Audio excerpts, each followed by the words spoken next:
Do you know how to make others trust you and follow you blindly? It's not about manipulation or empty promises. Love and respect are the only things you can give someone freely. This is the 43rd law in Robert Greene's banned book, The 48 Laws of Power. Let me just start the video. But before that, if you're interested in power dynamics, hierarchy, philosophy, psychology, and especially dark truth, like me, I suggest to subscribe. Chapter 1. The Art of Winning Hearts and Minds. Do you know the true power behind influencing someone? And it's not words or movements. It is emotions and the ability to read people's psyche. To influence others, men are called upon to do more than convince. One needs to inspire and persuade by appealing to their reason, as well as appealing to their emotions as well.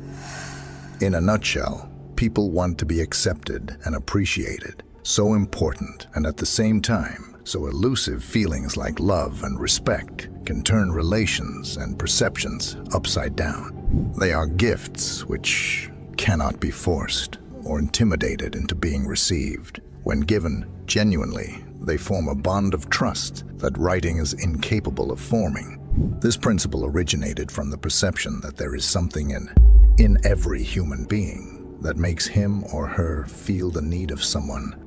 In order to communicate with someone on this level, one needs to get into what some people referred to as emotional quotient. This means not only being able to identify and manage one's emotions, but also those of the others. It is the gentle act of listening to intonations and paying attention to mere gestures. It is clear that the way someone reacts in a situation is important. When their eyes light up in a tiny way due to curiosity, or when they shift in their chairs slightly because they are uncomfortable. Such awareness helps you to change your behavior and foster engagements that are meaningful. Philosophically, this aligns with the teachings of Stoicism, which emphasize the importance of mastering one's own reactions while understanding the external world. Marcus Aurelius once wrote, "You have power over your mind, not outside events." Realize this, and you will find strength. This wisdom echoes in interactions. By maintaining composure and extending empathy, you remain centered, even while appealing to the emotions of others. Science supports this approach. Studies in psychology, such as those exploring mirror neurons, indicate that humans have an innate ability to reflect the emotions and energy of those around them. This means that when you show genuine compassion or positivity, the other person is likely to reflect that back. Your emotions become the silent architect of the connection you are building. Winning hearts and minds isn't about manipulation. Most people are good at recognizing manipulation. It's about genuine intention. When you approach others with honesty and kindness, you open a path to deeper relationships and greater influence. You create an environment where people are not just willing but eager to engage, share, and respond. The power of influence then becomes not a forceful push but a gentle, welcoming embrace. Chapter 2. Building Trust. Trust isn't built in a day. It's constructed brick by brick through consistent, thoughtful actions. While words can be persuasive, it's what you do repeatedly that people will remember and trust. To earn trust, one must act with integrity. Integrity is choosing to do the right thing, even when no one is watching. It's being the same person in private as you are in public, creating an unshakable foundation in the relationships around you. When you consistently act with honesty and reliability, others start to feel secure. This security fosters the type of trust that makes people willing to open up, follow your lead, or stand by your side when challenges arise. From a psychological standpoint, trust is closely tied to predictability and safety. The human brain craves certainty. It finds comfort in patterns and consistency. Research shows that people naturally gravitate toward those they perceive as dependable. If your actions are in alignment with your words over time, you establish a track record that speaks louder than any declaration or promise could. Stoicism can guide the way in nurturing this consistency. The Stoics believed in living by a moral code that wasn't swayed by external circumstances. Epictetus emphasized, first say to yourself what you would be, and then do what you have to do. This self-accountability forms the basis for consistent, trustworthy actions. By acting in accordance with your principles and maintaining composure, even when faced with adversity, you reinforce that reliability in the eyes of others. The subtle magic here lies in the unnoticed, everyday acts, listening without interrupting, following through on commitments, or showing up when it counts. These moments may seem minor, but collectively, they create an impression of steadfastness. When challenges test the bond you've built, trust becomes the adhesive that holds it together. While it's easy to talk about maintaining consistency, it's far more difficult to live it, especially when life throws curveballs. But it's in those trying moments where the most profound trust is either lost or reinforced. Therefore, prioritize acting in a way that people can depend on, even when circumstances are less than ideal. Over time, these actions build a reputation of dependability, cultivating a space where trust thrives naturally. Chapter 3. Empathy. Understanding and working on the hearts and minds of others begins with one profound, often overlooked quality: empathy. Empathy, in simple terms, in order to change the hearts of other people, the mind of other people, you have to get into their heads, into their perspective, into their experience. Real feelings are the link between purpose and implementation, and the way in which communication shifts from transactional to transactional. Empathy is being more than just a head bobbing in acceptance. It is listening to undertone of feelings. The core and base of influence is built on this kind of comprehension. And when people are listened to and valued, and when they feel that someone cares for them, they are willing to give out their time to engage and participate. Carl Rogers, the essential psychologist, has put a lot of value in being an attending person. This means a person has to be a reflector who relives the feeling or thoughts of the other person without passing any judgment. This type of listening makes them feel that not only do you care, but you appreciate what they have to offer. From the ancient Stoics' viewpoint, empathy was seen as an important component of the complete character. Marcus Aurelius wrote, "Whenever you're about to find fault with someone, ask yourself the following question: which of my faults is most similar to the one I'm about to commit?" This reflective approach makes the notion of oneness with a fellow human person call on people to respect one another, as we do not know what each of us is going through. It fosters knowledge, which in turn helps foster empathy, the first steps towards human interaction. From a psychological standpoint, empathy is the best form of mirror neurons that gives one the ability to mirror another person's feeling and experience. This neurological response does not only create bonding, but also keeps attitudes in parallel, creating trust and rapport. By such mimicry, manipulation from behind the scene is made, creating opportunities for bargaining and collaboration without violence. To hone your empathetic influence, practice active listening by focusing entirely on the speaker and resisting the urge to think about what you'll say next. Validate their emotions, even if you don't fully agree with their viewpoint.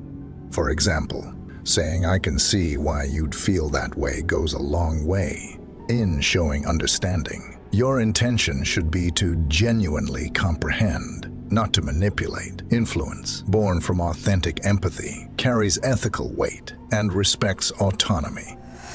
Remember, true influence is not coercion. It is the art of guiding others toward their own realizations. By combining empathy with clear, consistent communication, you create an environment where influence becomes a natural outcome of respect and understanding. And in that space, hearts and minds aren't just swayed, they're inspired. Chapter 4. Emotional Intelligence.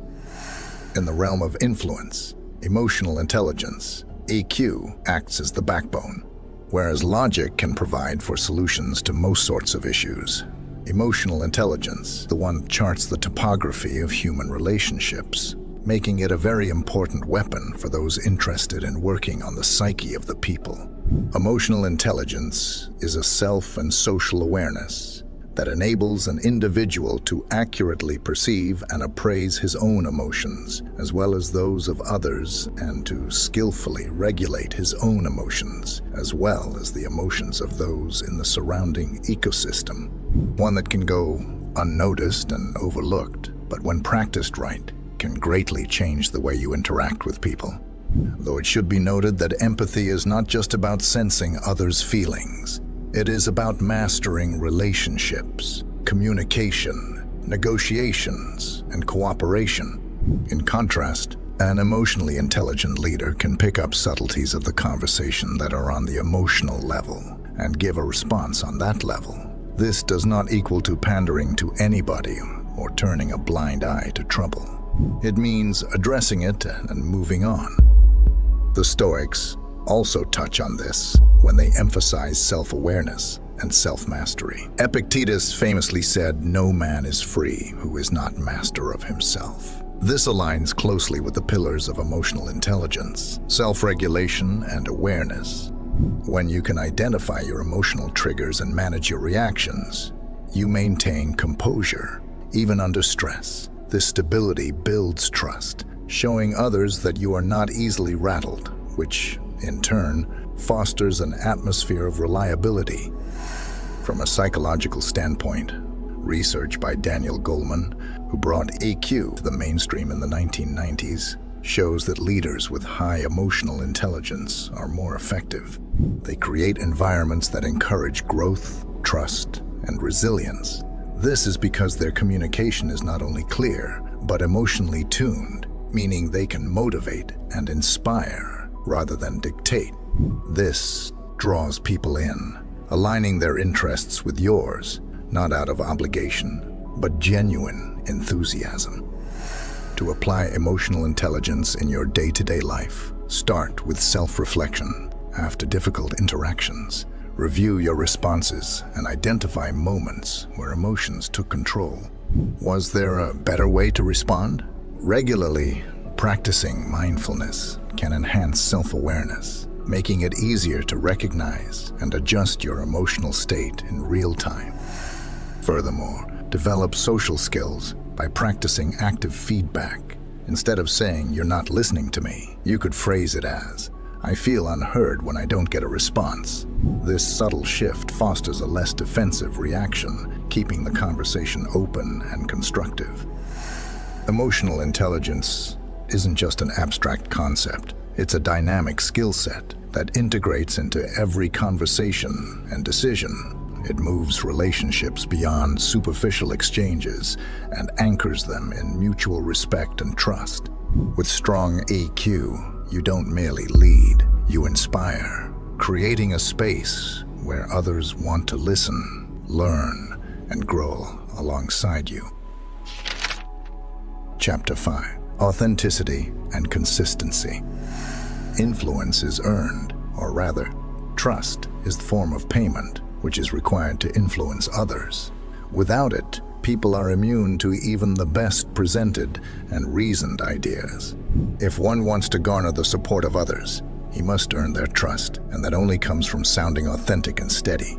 This means not only reporting yourself as you really are, but also being genuine in the ways that you are seen by the community you belong. It goes further than being honest and follows the truth about who you are. It is about being the best version of yourself while embracing your beliefs. People feel the desire to engage themselves more actively if, in any way, they feel the other person is being real with them. Authenticity is therefore refreshing in a world that is becoming increasingly shallow. The philosopher Søren Kierkegaard pointed out the danger of living life according to external expectations, emphasizing the importance of living true to one's essence.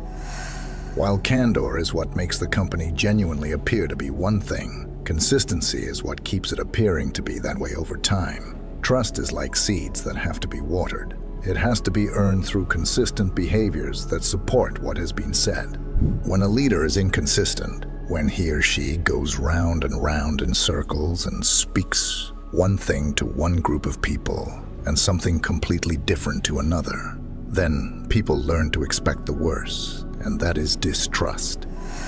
In psychological terms, the trust equation, David Meister, Charles Greene, and Robert Galford, highlights 4 key components as credibility, reliability, intimacy, and self-orientation. Authenticity helps with all these because it makes a site, brand more credible and intimate, and consistency is beneficial in that it makes data more reliable. Self-interested behavior, better defined as self-orientation, negatively affects trust, and that is why a genuine sign or interest in the welfare of the other party is crucial. Historical examples abound of leaders who prioritized trust and left lasting legacies. Gandhi, for instance, was revered for his unwavering commitment to nonviolence and truth. His authenticity and consistent behavior reinforced his teachings, creating a bond of trust with millions. This demonstrates that the power to influence isn't just in grand speeches, but in the integrity shown in daily life. Applying this in your own relationships and leadership means making sure your actions reflect your words. If you promise to support a team member or partner, follow through. If you make a mistake, own up to it. Admitting fault doesn't weaken your image. It strengthens it by showing humility and responsibility. People are drawn to those who can acknowledge imperfection, but strive for growth. Incorporating authenticity and consistency in your life might be a practice in patience and self-awareness. Regularly ask yourself, do my actions match my values? Am I dependable, even when circumstances change?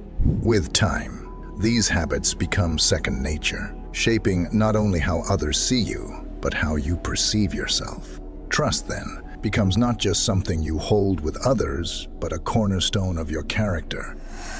As you cultivate these qualities, you'll find that your influence extends beyond the immediate.